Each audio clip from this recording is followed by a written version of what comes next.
A General Introduction to Psychoanalysis by Sigmund Freud. Narrated by James Harrington. Preface.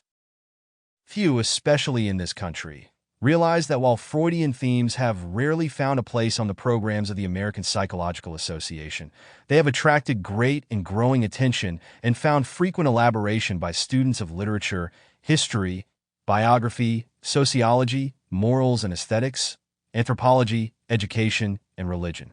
They have given the world a new conception of both infancy and adolescence, and shed much new light upon characterology, given us a new and clearer view of sleep, dreams, reveries, and revealed hitherto unknown mental mechanisms common to normal and pathological states and processes, showing that the law of causation extends to the most incoherent acts and even verbigerations in insanity. Gone far to clear up the terra incognita of hysteria, taught us to recognize morbid symptoms, often neurotic and psychotic in their germ, revealed the operations of the primitive mind so overlaid and repressed that we had almost lost sight of them, fashioned and used the key of symbolism to unlock many mysticisms of the past, and in addition to all this, effected thousands of cures, established a new prophylaxis, and suggested new tests for character, disposition, and ability, in all combining the practical and theoretic to a degree salutary, as it is rare.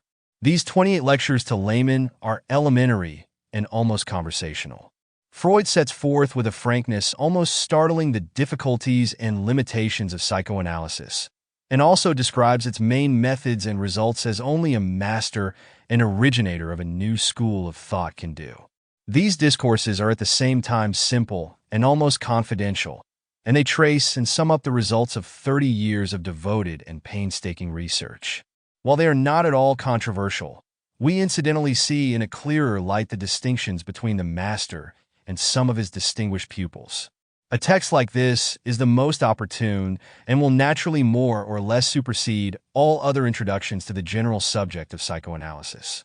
It presents the author in a new light, as an effective and successful popularizer, and is certain to be welcomed not only by the large and growing number of students of psychoanalysis in this country, but by the yet larger number of those who wish to begin its study here and elsewhere.